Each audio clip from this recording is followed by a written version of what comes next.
ಸ್ನೇಹಿತರೆ ನಮಸ್ಕಾರ. ನ್ಯೂಸ್ 18 ಕನ್ನಡದ ಫೇಸ್ಬುಕ್ ಮತ್ತು ಯೂಟ್ಯೂಬ್ಗೆ ಸ್ವಾಗತ. ನಾನು ಗಂಗಾಧರ್ ವಾಗಟ. ಪ್ರತಿನಿತ್ಯ ಒಂದು ವಿಶೇಷವಾದಂತಹ ಒಂದು ಸುದ್ದಿಗಳನ್ನು ನಿಮ್ಮ ಮುಂದೆ ಹಂಚಿಕೊಳ್ತಾ ಇರ್ತಾನೆ.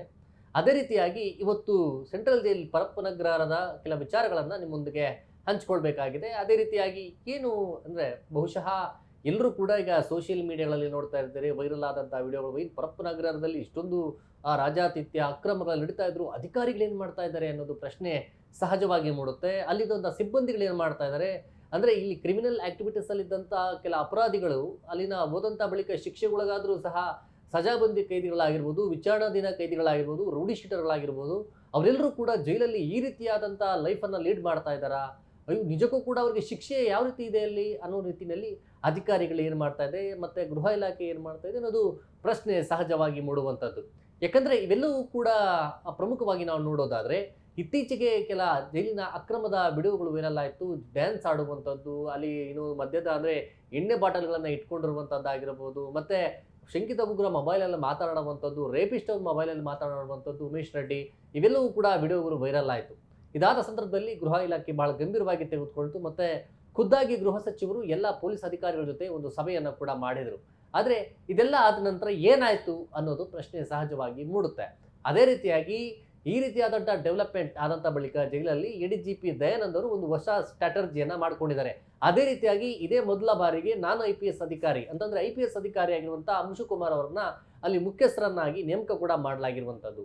ಈ ನಿಟ್ಟಿನಲ್ಲಿ ಹೊಸ ಬದಲಾವಣೆ ತರುವಂಥ ನಿಟ್ಟಿನಲ್ಲಿ ಅಧಿಕಾರಿಗಳು ಒಂದು ಹೆಜ್ಜೆಯನ್ನು ಇಟ್ಟಿದ್ದಾರೆ. ಅದೇ ರೀತಿಯಾಗಿ ADGP ದಯಾನಂದ್ ಅವರು ಕೂಡ ಒಂದು ಹೊಸ ಸ್ಟ್ರಾಟರ್ಜಿಯನ್ನು ಮಾಡ್ಕೊಂಡಿದ್ದಾರೆ. ಯಾಕಂದರೆ ಈಗ ಪ್ರಮುಖವಾಗಿ ಮೊದಲು ಒಂದು ರೇಡನ್ನು ಮಾಡಿದ್ರೆ ಸಹ ಜೈಲಲ್ಲಿ ಯಾವುದೇ ರೀತಿಯ ವಸ್ತುಗಳು ಸಹ ಸಿಗ್ತಾ ಇರಲಿಲ್ಲ. ಕೇವಲ ಯಾವುದೋ ಸಣ್ಣ ಪುಟ್ಟ ಚೂಪಾದಂಥ ಪಾತ್ರೆಗಳನ್ನ ಮಾಡ್ಕೊಂಡಿರುವಂಥ ವಸ್ತುಗಳೇ ಸಿಗ್ತಾ ಇತ್ತು. ಆದರೆ ಜಾಮರಿದ್ರು ಕೂಡ ಮೊಬೈಲ್ಗಳು ಆಕ್ಟಿವ್ ಇರ್ತಾ ಇತ್ತು, ಮೊಬೈಲ್ಗಳನ್ನ ಬಳಸ್ತಾ ಇದ್ರು. ಆದರೆ ಯಾವುದೇ ಮೊಬೈಲ್ಗಳು ಸಿಗ್ತಾ ಇರಲಿಲ್ಲ, ಸಿಮ್ ಸಿಗ್ತಾ ಇರಲಿಲ್ಲ, ಚಾರ್ಜರ್ ಸಿಗ್ತಾ ಇರಲಿಲ್ಲ, ಏನೂ ಸಿಗ್ತಾ ಇರಲಿಲ್ಲ. ಆದರೆ ಕಳೆದ 15 ದಿನದಲ್ಲಿ ಈಗ ಮೊಬೈಲ್ಗಳ ಅಲ್ಲಿ ಪರಿಶೀಲನೆ ಮಾಡ್ತಾ ಇದ್ದಾರೆ. ಅಂದರೆ ಸರ್ಪ್ರೈಸ್ ವಿಸಿಟ್ಗಳನ್ನು ಮಾಡಲಾಗ್ತಾ ಇರುವಂಥದ್ದು, ಬ್ಯಾರಕ್ ವೈಸು ಎಲ್ಲ ಫುಲ್ಲು ತಲಾಶ್ ಮಾಡುವಂಥ ಕೆಲಸವನ್ನು ಮಾಡ್ತಾ ಇದ್ದಾರೆ. ಮತ್ತು ಕಮಾನುಗಳಲ್ಲಿ ಬಟ್ಟೆಗಳ ಕೆಳಗಡೆ ಇಟ್ಕೊಂಡಿರುವಂಥ ಮೊಬೈಲ್ಗಳು ಸುಮಾರು 35ಕ್ಕೂ ಹೆಚ್ಚು ಮೊಬೈಲ್ಗಳು ಸೆಂಟ್ರಲ್ ಜೈಲಲ್ಲಿ ಸಿಕ್ಕಿದೆ. ಇದೆಲ್ಲಕ್ಕೂ ಕೂಡ ಕಾರಣ ಅಂತಂದರೆ ADGP ದಯಾನಂದ್ ಅವರು ಮತ್ತು ಮುಖ್ಯಸ್ಥರಾಗಿರುವಂಥ ಅಂಶುಕುಮಾರ್ ಅವರು ಈಗ ಅವರು ಒಂದು ಪ್ಲ್ಯಾನನ್ನು ಮಾಡ್ಕೊಂಡಿದ್ದಾರೆ. ಮತ್ತು ಒಂದು ಕರ್ಟನ್ಗಳನ್ನು ಬ್ಯಾರಕ್ಗಳ ಒಳಗಡೆ ಇರುವಂಥ ಕೊಠಡಿಗಳ ಮೇಲೆ ಅಂದರೆ ಅದೇನೊಂದು ಗ್ರಿಲ್ ಇರುತ್ತೆ, ಆ ಗ್ರಿಲ್ಗೆ ಕರ್ಟನ್ಗಳನ್ನು ಹಾಕ್ಕೊಂಡಿದ್ರು. ಆ ಕರ್ಟನ್ಗಳೆಲ್ಲವೂ ಕೂಡ ಬಿಚ್ಚಿಸಿದ್ದಾರೆ. ಮತ್ತು ಅಲ್ಲಿ ಒಳಗಡೆ ಏನು ಕೂಡ ಅಂದರೆ ದೂರದಿಂದ ನೋಡಿದ್ರು ಸಹ ಆ ಸೆಲ್ ಒಳಗಡೆ ಯಾರು ಏನು ಮಾಡ್ತಿದ್ದಾರೆ ಅನ್ನೋದು ಕೂಡ ಒಬ್ಬ ಸಿಬ್ಬಂದಿಗೆ ಗೊತ್ತಾಗಬೇಕು. ಆ ನಿಟ್ಟಿನಲ್ಲಿ ಪ್ರತಿನಿತ್ಯ ಒಂದ್ಸಲಿ ಒಂದು ರೋಡ್ ಶೋ ಬಂದ್ಬಿಟ್ರೆ ಸಾಕು, ಸಂಜೆ ಯಾವಾಗಲೂ ಅವರು ಬೇಕಾಬಿಟ್ಟಿ ಹೋಗ್ತಾ ಇದ್ರು. ಆ ನಿಟ್ಟಿನಲ್ಲಿ ಎಲ್ಲ ಮನ ಬಂದಂತೆ ಅವ್ರು ಹೇಗೆ ಬೇಕೋ ಆ ರೀತಿ ವರ್ತನೆಯನ್ನು ಅಲ್ಲಿ ಕೈದಿಗಳು ಮಾಡ್ತಾ ಇದ್ರು. ಆದರೆ ಈಗ ಹಾಗಲ್ಲ, 3-4 ಬಾರಿ ರೌಂಡ್ಸ್ ಮಾಡಬೇಕು, ಅಲ್ಲಿನ ಸಿಬ್ಬಂದಿ ಮಸ್ಟ್ ಅಲ್ಲಿ ಎಲ್ಲ ಕೂಡ ನಿಗಾವನ್ನು ವಹಿಸಬೇಕು ಅಂತ ಕೂಡ ಹೇಳಿದರು. ಅದೇ ರೀತಿಯಾಗಿ ಲೇಟ್ ನೈಟಲ್ಲಿ ಅಂದರೆ ಮಧ್ಯರಾತ್ರಿ ವೇಳೆಯಲ್ಲಿ ಅಲ್ಲಿ ಸರ್ಚಿಂಗ್ ಆಪರೇಷನ್ಗಳನ್ನು ಮಾಡಲಾಗ್ತಾ ಇದೆ. ಪೊಲೀಸ್ ಅಂದರೆ ಅಲ್ಲಿ ಸಿಬ್ಬಂದಿ ಬಿಸಿ ಮುಟ್ಟಿಸುವಂಥ ಕೆಲಸ ಅಧಿಕಾರಿ ವರ್ಗದವರು ಮಾಡ್ತಾ ಇದ್ದಾರೆ. ಮತ್ತು ಯಾರು ತುಂಬ ದಿನಗಳಿಂದಲೂ ಕೂಡ ಒಂದೇ ಬ್ಯಾರೆಕ್ಸಲ್ಲಿ ಭದ್ರತೆಗೆ ನಿಯೋಜನೆಯನ್ನು ಆಗಿದ್ರು, ಆ ಠಿಕಾಣಿಯನ್ನು ಹೊಡಿದ್ರು, ಅಂಥವ್ರನ್ನ ಬೇರೆ ಬೇರೆ ಕಡೆ ಶಿಫ್ಟ್ ಮಾಡಿದ್ದಾರೆ. ಅಂದರೆ ಸೆಂಟ್ರಲ್ ಜೈಲ್ ಪರಪ್ಪನಗ್ರಹದಲ್ಲೇ ಒಂದು ಮಹಿಳಾ ಬ್ಯಾರಕ್ ಇದೆ, VIP ಬ್ಯಾರಕ್ ಇದೆ, ಮತ್ತು ಶಂಕಿತರ ಉಗ್ರ ಬ್ಯಾರಕ್ ಇದೆ, ಮತ್ತು ಆ ನೈಜೀರಿಯನ್ಸ್ ವಿದೇಶಿಯನ್ ಫಾರಿನ್ಸ್ ಯಾರಿದ್ದಾರೆ ಅವರ ಒಂದು ಬ್ಯಾರಕ್ ಏನಿದೆ, ಜೊತೆಯಲ್ಲಿ ವಿಚಾರಣಾಧೀನ ಕೈದಿಗಳು, ಸಜಾಬಂದಿ ಕೈದಿಗಳು, ಮತ್ತು ಈ ರೀತಿಯಾದಂಥ ಬ್ಯಾರಕ್ಸ್ನ ಡಿಫ್ರೆಂಟಾಗಿ ಏನು ಡಿವೈಡ್ ಮಾಡಿದ್ದಾರೆ. ಅವೆಲ್ಲ ಬ್ಯಾರಕ್ A1 ಆಗಿರ್ಬೋದು, B ಬ್ಯಾರಕ್ ಆಗಿರ್ಬೋದು, C ಬ್ಯಾರಕ್ ಆಗಿರ್ಬೋದು, ಮತ್ತು ಸೆಕ್ಯೂರಿಟಿ ಸೆಲ್ ಅಂತ ಏನಿದೆ ಅದರಲ್ಲಾಗಿರ್ಬೋದು, ಮತ್ತು VIP ಸೆಲ್ ಅಂತ ಏನಿದೆ, ಇವೆಲ್ಲ ಒಂದು ಅದಕ್ಕೆ ಭದ್ರತೆ ನಿಯೋಜನೆ ಮಾಡ್ಕೊಂಡಿದ್ದಾರೆ. ಹೀಗಾಗಿ ಅಲ್ಲಿ ಕೆಲ ಬದಲಾವಣೆಗಳನ್ನು ಮಾಡಿ ಯಾರು ಕಾರ್ಯನಿರ್ವಹಣೆ ಮಾಡುವಂಥ ನಿಟ್ಟಿನಲ್ಲಿ ಸಮರ್ಥರಿದ್ದಾರೆ ಅಂಥ ಸಿಬ್ಬಂದಿ ಅಧಿಕಾರಿ ವರ್ಗದವರನ್ನು ಅಲ್ಲಿ ಹಾಕುವಂಥ ಕೆಲಸವನ್ನು ಮಾಡ್ತಾ ಇದ್ದಾರೆ. ಇದಲ್ಲದೆ ಹೊಸ ವಿಚಾರವನ್ನು ನಿಮ್ಮ ಮುಂದೆ ಹೇಳ್ತಾ ಇದ್ದಾರೆ ಸ್ನೇಹಿತರೆ. ಪ್ರಮುಖವಾಗಿ ರೇಣುಕಾಸ್ವಾಮಿಯ ಕೊಲೆ ಪ್ರಕರಣದಲ್ಲಿ ಬಂಧನವಾಗಿ ಆಗಿರುವಂತಹ ನಟ ದರ್ಶನ್ ಅಂಡ್ ಗ್ಯಾಂಗ್ ಈಗ 2ನೇ ಬಾರಿ ಅಂದರೆ ಸುಪ್ರೀಂ ಕೋರ್ಟಲ್ಲಿ ಬೇಲ್ ರದ್ದಾದಂಥ ಬಳಿಕ ಅವರೀಗ ವಿಚಾರಣಾಧೀನ ಕೈದಿಗಳಾಗಿ ಈಗ ಹೊರಗಡೆ ಸೆಲ್ಲಲ್ಲಿ ಇರುವಂಥದ್ದು, ಅಂದರೆ ಕ್ವಾರಂಟೈನ್ ಸೆಲ್ಲಲ್ಲೇ ಅವರಿದ್ದಾರೆ. ಆದರೆ ಆ ನಿಟ್ಟಿನಲ್ಲಿ ಅವ್ರಿಗೆ ಯಾವ ರೀತಿ ವ್ಯವಸ್ಥೆ ಇದೆ ಅಂತಂದರೆ, ಭದ್ರತಾ ವ್ಯವಸ್ಥೆ, ಎಲ್ಲಿರುವಂಥ ಸಿಬ್ಬಂದಿಗಳು ಬಾಡಿ ವರ್ಕ್ ಯಾರನ್ನ ಆಗಬೇಕು, CCTVಗಳ ಕಣ್ಗಾವಲಿನಲ್ಲಿ ಅವರಿರುವಂಥದ್ದು, ಅಬ್ಸರ್ವೇಷನ್ ತುಂಬ ಕಟ್ಟುನಿಟ್ಟಾಗಿ ಅಲ್ಲಿ ಆಗ್ತಾ ಇರುವಂಥದ್ದು.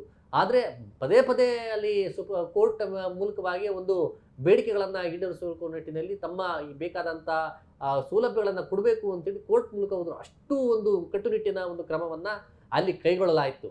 ಈಗ ದರ್ಶನ್ಗೆ ಯಾವ ರೀತಿ ಭದ್ರತಾ ವ್ಯವಸ್ಥೆಯನ್ನು ಅಲ್ಲಿ ಕಲ್ಪಿಸಿದ್ರು, ಅದಲ್ಲದೆ ಅಲ್ಲಿ ಸೆಕ್ಯೂರಿಟಿ ಸೆಲ್ಗಳಲ್ಲಿ ಇರುವಂಥ ಆ ಒಂದು CCTVಗಳ ಕಣ್ಗಾವಲಾಗಿರ್ಬೋದು, ಮತ್ತು ಅಲ್ಲಿ ಭದ್ರತೆಗೆ ನಿಯೋಜನೆಗೊಳ್ತಾ ಇರುವಂಥ ಸಿಬ್ಬಂದಿಗಳು ಬಾಡಿ ಓನ್ ಕ್ಯಾಮ್ರಾ ಏನು ಹಾಕ್ತಾ ಇದ್ರು, ಅದೆಲ್ಲವನ್ನು ಕೂಡ ಇಡೀ ಈಗ ಸೆಂಟ್ರಲ್ ಜೈಲಿಗೆ ಅಂದರೆ ಪರಪ್ಪನಗರದ ಎಲ್ಲವೂ ಕೂಡ ತರುವಂಥ ನಿಟ್ಟಿನಲ್ಲಿ ಒಂದು ಹೊಸ ಸ್ಟ್ರಾಟಜಿಯನ್ನು ಮಾಡಿದ್ದಾರೆ.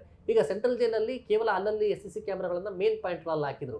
ಈಗ ಏನು ಮಾಡ್ತಾ ಇದ್ದಾರೆ ಅಂತಂದರೆ ಪ್ರತಿ ಬ್ಯಾರಕ್ ಅಂಡ್ ಸೆಲ್ಗಳಲ್ಲಿ ಕೊಠಡಿಗಳಲ್ಲಿ ಏನಿದೆ ಬ್ಯಾರಕ್ ವೈಸ್ ಸೆಲ್ಗಳು ಅಂದರೆ ಕೊಠಡಿಗಳಿದ್ದಾವೆ ಅದೆಲ್ಲವೂ ಕೂಡ CCTVಗಳನ್ನು ಹಾಕಬೇಕು ಅಂತೇಳಿ ಸೂಚನೆಯನ್ನು ಕೊಡಲಾಗಿದೆ. ಅದು ಆ ಕೆಲಸವೂ ಕೂಡ ನಡೀತಾ ಇದೆ ಅಂತ ಕೂಡ ಹೇಳಲಾಗ್ತಾ ಇರುವಂಥದ್ದು. ಅದಲ್ಲದೆ ಯಾರು ಭದ್ರತಾ ಸಿಬ್ಬಂದಿ ಒಳಗಡೆ ಎಂಟ್ರಿ ಆಗ್ತಾರೆ ಅವರೆಲ್ಲರೂ ಕೂಡ ಮಸ್ಟ್ ಅಂದರೆ ಕಡ್ಡಾಯವಾಗಿ ಬಾಡಿ ಓರ್ನ್ ಕ್ಯಾಮ್ರಾ ಆಗಬೇಕು.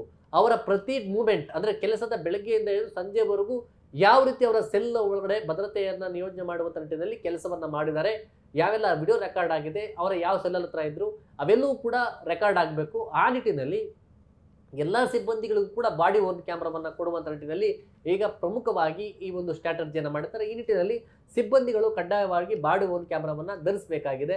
ಹೀಗಾಗಿ ಆ ಒಂದು ಬಾಡಿ ಓರ್ನ್ ಕ್ಯಾಮ್ರಾಗಳು ಇನ್ನಷ್ಟು ಬೇಕಾಗಿದೆ. ಅದನ್ನು ತರುವಂಥ ನಿಟ್ಟಿನಲ್ಲಿ ಈಗ ಆ ADGP ಅವರು ಕೂಡ ಒಂದು ಸೂಚನೆಯನ್ನು ಕೊಟ್ಟಿದ್ದಾರೆ. ಅದನ್ನು ಅತಿ ಶೀಘ್ರದಲ್ಲೇ ಆ ಕಾರ್ಯಗಳು ಕೂಡ ಆಗುವಂಥದ್ದು.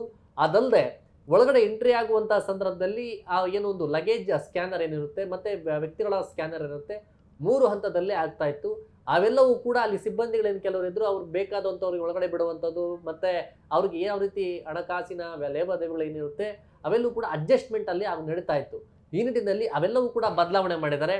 ಮತ್ತು ಜಾಮರ್ ಇಂಪಾರ್ಟೆಂಟ್ ಜಾಮರ್ ಅಂದರೆ ಇಲ್ಲಿ ಮೊಬೈಲ್ಗಳನ್ನು ಬಳಕೆ ಮಾಡುವಂಥ ಸಂದರ್ಭದಲ್ಲಿ ಜಾಮರ್ ಆನ್ ಮಾಡುವಂಥದ್ದು, ಆಫ್ ಮಾಡುವಂಥದ್ದು, ಆಮೇಲೆ ಆನ್ ಮಾಡುವಂಥದ್ದು ಈ ಕಾರ್ಯಗಳು ಕೂಡ ಆಗ್ತಾ ಇತ್ತು. ಅವೆಲ್ಲವೂ ಕೂಡ ಸುಧಾರಣೆ ತರುವಂಥ ನಿಟ್ಟಿನಲ್ಲಿ ಜಾಮರ್ ಹೈಟೆಕ್ ಜಾಮರ್ಗಳನ್ನು ಬಳಸಿದ್ದಾರೆ. ಅಲ್ಲಿ ಯಾವುದೇ ರೀತಿ ಬಳಕೆ ಆಗಬಾರ್ದು ಅನ್ನೋ ಕಾರಣಕ್ಕೆ ಅಲ್ಲಿ ಕಂಟ್ರೋಲ್ ರೂಮ್ ಏನಿತ್ತು ಅವೆಲ್ಲೂ ಕೂಡ ಸ್ವಲ್ಪ ಬದಲಾವಣೆ ತರುವಂಥ ನಿಟ್ಟಿನಲ್ಲಿ ಕೂಡ ಮುಂದಾಗಿರುವಂಥದ್ದು. ಇದಲ್ಲದೆ ಪ್ರಮುಖವಾಗಿ ಈ ಒಂದು ಜೈಲಿನ ಒಂದು ಸೆಂಟ್ರಲ್ ಜೈಲ್ ಆಗ್ತಾ ಇರುವಂಥ ಒಂದು ಬೆಳವಣಿಗೆಗಳೇನಾಗ್ತಾ ಇತ್ತು ಆ ಬೆಳವಣಿಗೆಗಳ ಮಧ್ಯದಲ್ಲಿ ಪ್ರಮುಖವಾಗಿ ಯಾರೆಲ್ಲ ಯಾವ ರೀತಿ ಭಾಗಿಯಾಗಿದ್ರು ಅದರ ಇನ್ವೆಸ್ಟಿಗೇಷನ್ ಆಗ್ತಾ ಇದೆ. ಸರ್ಪ್ರೈಸ್ ವಿಸಿಟ್ ಲೈಟ್ ನೈಟಲ್ಲಿ ಕೂಡ ಅಲ್ಲಿ ಎಂಕ್ವೈರಿ ಆಗ್ತಾ ಇರುವಂಥದ್ದು ಮತ್ತು ಪರಿಶೀಲನೆಗಳನ್ನು ಮಾಡಲಾಗ್ತಾ ಇದೆ. ಜೊತೆ ಕೆಲವರೆಲ್ಲ ಕೈದಿಗಳು ಯಾರು ಒಂದೇ ಕಡೆ ಸುಮಾರು ವರ್ಷಗಳಿಂದ ಠಿಕಾಣಿ ಹೂಡಿದ್ರು ಅವರನ್ನು ಬದಲಾವಣೆ ಮಾಡಿ ಬೇರೆ ಬೇರೆ ಬೇರೆ ಬೇರೆ ಬ್ಯಾರಕ್ಗಳಿಗೆ ಸೆಲ್ಗಳನ್ನು ಶಿಫ್ಟ್ ಮಾಡುವಂಥ ಕೆಲಸವನ್ನು ಕೂಡ ಅವರು ಮಾಡಿದರು. ಆ ರೀತಿಯಲ್ಲಿ ಅವರನ್ನು ಶಿಫ್ಟ್ ಮಾಡುವಂಥ ಕೆಲಸವನ್ನು ಮಾಡ್ತಾ ಇದ್ದಾರೆ. ಈ ಮೂಲಕವಾಗಿ ಯಾರೆಲ್ಲ ಹೇಗೆ ಇದರಲ್ಲಿ ಇನ್ವಾಲ್ವ್ಮೆಂಟ್ ಏನಿದ್ದಾರೆ ಅಂಥವ್ರ ಬಗ್ಗೆ ಇನ್ವೆಸ್ಟಿಗೇಷನ್ ಕೂಡ ಮಾಡಲಾಗ್ತಾ ಇದೆ. ಸದ್ಯ ಮಟ್ಟಿಗೆ ಈ ಪ್ರಮುಖವಾಗಿ ಈ ವಿಚಾರವಾಗಿ ಯಾರೆಲ್ಲ ಭಾಗಿದಾರರಾಗಿದ್ರು ಅವರನ್ನು ಕೇಸ್ ಮಾಡೋ ಮೂಲಕವಾಗಿ ಇನ್ವೆಸ್ಟಿಗೇಷನ್ ಮಾಡುವ ಮೂಲಕವಾಗಿ ತನಿಖೆ ಬಿಸಿ ಮುಟ್ಟಿಸ್ತಾ ಇದ್ದಾರೆ. ಮತ್ತು ಅದು ವೈರಲ್ ವಿಚಾರಕ್ಕೆ ಈಗಾಗಲೇ ನಟ ಧನ್ವೀರ್ ಕೂಡ ಅದರ ಒಂದು ಇನ್ವೆಸ್ಟಿಗೇಷನನ್ನು ಎದುರಿಸ್ತಾ ಇರುವಂಥದ್ದು. ಅದಲ್ಲದೆ ಒಳಗಡೆ ಯಾರ್ಯಾರು ಎಷ್ಟು ವರ್ಷಗಳ ಹಿಂದಿನ ವಿಡಿಯೋಗಳನ್ನು ರೆಕಾರ್ಡ್ ಮಾಡಿ ಈಗ ಯಾರು ವೈರಲ್ ಆಗ್ತಾ ಇದ್ದಾರೆ ಅದರ ಒಂದು ಇನ್ವೆಸ್ಟಿಗೇಷನ್ ಕೂಡ ಆಗ್ತಾ ಇದೆ. ಮತ್ತು ಜೈಲಿನಲ್ಲಿ ಇಂಪಾರ್ಟೆಂಟ್ ಬೇಕಾಗಿರುವಂಥದ್ದು ಸೌಲಭ್ಯಗಳು ಮತ್ತು ಮ್ಯಾನ್ ಪವರ್ ಕಡಿಮೆ ಇರುವಂಥದ್ದು. ಈಗ ಸುಮಾರು 5,000ಕ್ಕೂ ಹೆಚ್ಚು ಮಂದಿ ಅಲ್ಲಿ ಕೈದಿಗಳು ಪರಪ್ಪನಗರ ಸೆಲ್ಲಲ್ಲಿ ಇರುವಂಥದ್ದು. ಅವರೆಲ್ಲರೂ ಕೂಡ ಅವರನ್ನು ಮೇಂಟೈನ್ ಮಾಡಬೇಕಂದ್ರೆ ಮ್ಯಾನ್ ಪವರ್ ಇಲ್ಲ, ಮ್ಯಾನ್ ಪವರ್ ಕಡಿಮೆ ಇದೆ ಅನ್ನೋ ನಿಟ್ಟಿನಲ್ಲಿ ಈಗ ರಿಪೋರ್ಟ್ ಕೊಟ್ಟಿದ್ದಾರೆ. ಗೃಹ ಸಚಿವರವರೆಗೂ ಕೂಡ ಅದು ಅಲ್ಲಿವರೆಗೂ ಕೂಡ ಹೋಗಿರುವಂಥದ್ದು. ಹೀಗಾಗಿ ಗೃಹ ಸಚಿವರು ಕೂಡ ಅದನ್ನು ಬೇಗ ಒಂದು ಮಾಡ್ಕೊಳ್ಬೇಕು ಅನ್ನೋ ಯೋಜನೆ ಮಾಡ್ಕೊಳ್ಬೇಕು ನಿಟ್ಟಿನಲ್ಲಿ ಸೂಚನೆಯನ್ನು ಕೊಟ್ಟಿದ್ದಾರೆ. ಅದು ಪ್ರೋಗ್ರೆಸ್ ಕೂಡ ನಡೀತಾ ಇದೆ. ಇದರೊಟ್ಟಿಗೆ ಸೆಂಟ್ರಲ್ ಜೈಲಲ್ಲಿ ಮತ್ತೆ ಈ ರೀತಿಯಾದಂಥ ಬೆಳವಣಿಗೆಗಳಾಗಬಾರ್ದು, ಹಿಂದೆ ಏನೆಲ್ಲ ಆಗಿತ್ತು ಅದು ಮತ್ತೆ ಮರುಕಳಿಸಬಾರ್ದು ಅನ್ನೋ ನಿಟ್ಟಿನಲ್ಲಿ ಈಗ ಹೊಸ ಸ್ಟ್ರಾಟಜಿಯನ್ನು ಮಾಡ್ಕೊಳ್ತಾ ಇದ್ದಾರೆ. ಅದೇ ರೀತಿಯಾಗಿ IPS ಅಧಿಕಾರಿ ಆಗಿರುವಂಥ ಅಂಶುಕುಮಾರ್ ಅವರು ಕೂಡ ಒಂದು ಸುಧಾರಣೆ ತರುವಂಥ ನಿಟ್ಟಿನಲ್ಲಿ ಹೊಸ ಒಂದು ಪ್ಲಾನನ್ನು ಮಾಡ್ಕೊಂಡಿದ್ದಾರೆ. ಅದೇ ರೀತಿಯಾಗಿ ಈಗ ಒಂದು ಬಾಡಿ ಓರ್ನ್ ಕ್ಯಾಮ್ರಾ ಆಗಿರ್ಬೋದು ಮತ್ತು CCTV ಆಗಿರ್ಬೋದು, ಪ್ರತಿ ಬ್ಯಾರಕ್ ಆ್ಯಂಡ್ ಸೆಲ್ ಆಗಿರ್ಬೋದು ಮತ್ತು ಮೂವ್ಮೆಂಟ್ ಒಳಗಡೆಯಿಂದ ಏನೇ ವಸ್ತುಗಳು ಒಳಗಡೆ ಹೋದರೂ ಸಹ ಹೊರಗಡೆಯಿಂದ ಒಳಗಡೆ ಹೋದರೂ ಸಹ ಅವೆಲ್ಲವೂ ಕೂಡ ಅದು ಕ್ಯಾಮ್ರಾದಲ್ಲಿ ರೆಕಾರ್ಡ್ ಆಗಬೇಕು. ಯಾರು ಒಂದು ಸೆಕ್ಯೂರಿಟಿ ಒಳಗಡೆ ಅದೆಲ್ಲವೂ ಕೂಡ ಅನ್ಲೋಡ್ ಮಾಡ್ಕೊಳ್ತಾರೆ, ಯಾರು ಒಳಗಡೆ ಬರ್ತಾರೆ, ಯಾರು ಹೋಗ್ತಾರೆ, ಅವರ ಜೊತೆಯಲ್ಲಿ ಕಮ್ಯುನಿಕೇಷನಲ್ಲಿರುವಂಥ ಸಿಬ್ಬಂದಿಗಳ ಜೊತೆ ಎಲ್ಲವೂ ಕೂಡ ಅದು ಪ್ರತಿಯೊಂದು ಕೂಡ ಬಾಡಿ ಓರ್ನ್ ಕ್ಯಾಮ್ರಾದಲ್ಲಿ ರೆಕಾರ್ಡ್ ಆಗಬೇಕು. ಮತ್ತು ಸಿಬ್ಬಂದಿಗಳು ಒಳಗಡೆ ಸೆಲ್ಗಳ ಬಳಿ ಇದ್ದಂಥ ಸಂದರ್ಭದಲ್ಲೂ ಕೂಡ ಆ ಬಾಡಿ ಓರ್ನ್ ಕ್ಯಾಮ್ರಾ ಆನಲ್ಲೇ ಇರಬೇಕು, ಯಾವುದೇ ಕಾರಣಕ್ಕೂ ಆಫ್ ಆಗಂಗಿಲ್ಲ. ಇದೆಲ್ಲವನ್ನು ಕೂಡ ಫುಟೇಜನ್ನು ಪರಿಶೀಲನೆ ಮಾಡುವಂಥ ನಿಟ್ಟಿನಲ್ಲಿ ಕೆಲಸವನ್ನು ಸೆಂಟ್ರಲ್ ಜೈಲಲ್ಲಿ ಮಾಡ್ತಾ ಇದ್ದಾರೆ. ಈ ಮೂಲಕ ಒಂದು ಬದಲಾವಣೆ ತರುವಂಥ ಕೆಲಸವನ್ನು ಈಗ ಸೆಂಟ್ರಲ್ ಜೈಲಿನಲ್ಲಿ ಅಧಿಕಾರಿ ವರ್ಗದವರು ಮಾಡ್ತಾ ಇರುವಂಥದ್ದು. ಹಿಂದೆಯಿಂದಲೂ ಕೂಡ ಯಾರ್ಯಾರು ಇದ್ದರೂ ಅವರನ್ನು ಬದಲಾವಣೆ ಮಾಡುವಂಥ ಕೆಲಸವನ್ನು ಮಾಡ್ತಾ ಇದ್ದಾರೆ. ಈ ಮೂಲಕ ಸೆಂಟ್ರಲ್ ಜೈಲ್ ಪರಪ್ಪನಗರದಲ್ಲಿ ಆದಂಥ ಬೆಳವಣಿಗೆಗಳ ಒಂದು ವಿಚಾರವನ್ನು ಮತ್ತು ADGP ದಯಾನಂದ್ ಅವರು ತೆಗೆದುಕೊಂಡ ಒಂದು ಕೆಲವೊಂದು ಸ್ಟ್ರಾಟಜಿಯ ವಿಚಾರ ಮತ್ತು ಅದರ ಪ್ರಮುಖವಾಗಿ IPS ಅಧಿಕಾರಿ ಅಂಶುಕುಮಾರ್ ಅವರ ಒಂದು ಪ್ಲ್ಯಾನ್ ಮತ್ತು ಅವರ ಸ್ಟ್ರಾಟಜಿ ಆಗಿರ್ಬೋದು, ಅವರು ಯಾವ ರೀತಿ ಬದಲಾವಣೆ ತರೋಕ್ಕೆ ಒಂದು ಸುಧಾರಣೆ ತರುವಂಥ ನಿಟ್ಟಿನಲ್ಲಿ ಏನೆಲ್ಲ ಕೆಲಸಗಳನ್ನು ಮಾಡ್ತಾ ಇದ್ದಾರೆ ಅನ್ನೋ ಬಗ್ಗೆ ಮಾಹಿತಿಯನ್ನು ನಿಮ್ಮ ಮುಂದೆ ಹಂಚಿಕೊಳ್ಳಿದ್ದೇನೆ. ಸ್ನೇಹಿತರೆ, ಈ ಒಂದು ಮಾಹಿತಿ ನಿಮಗೆ ಇಷ್ಟವಾಗಿದ್ದಲ್ಲಿ News18 ಕನ್ನಡದ ಫೇಸ್ಬುಕ್ ಮತ್ತು ಯೂಟ್ಯೂಬನ್ನು ಸಬ್ಸ್ಕ್ರೈಬ್ ಮಾಡಿ ಮತ್ತು ಶೇರ್ ಮಾಡಿ. News18 ಕನ್ನಡದ ಎಲ್ಲ ಒಂದು ವಿಚಾರಗಳನ್ನು News18 ಕನ್ನಡದ ಒಂದು ಆ್ಯಪ್ ಮೂಲಕವಾಗಿ ಎಲ್ಲ ತಿಳ್ಕೊಳ್ಳಿ ಅಂತೇಳಿ ಈ ಒಂದು ಮಾಹಿತಿಯನ್ನು ಮುಂದೆ ಹಂಚ್ಕೊಳ್ತಾ ಇದ್ದೇನೆ. ಅದೇ ರೀತಿಯಾಗಿ ಎಲ್ಲ ಒಂದು ಮಾಹಿತಿಯನ್ನು ಪದೇ ಪದೇ ನಿಮಗೆ ಎಲ್ಲವೂ ಕೂಡ ಮಾಹಿತಿಯನ್ನು ಈ ಮೂಲಕವಾಗಿ ಹಂಚ್ಕೊಳ್ತಾ ಇದ್ದೇನೆ.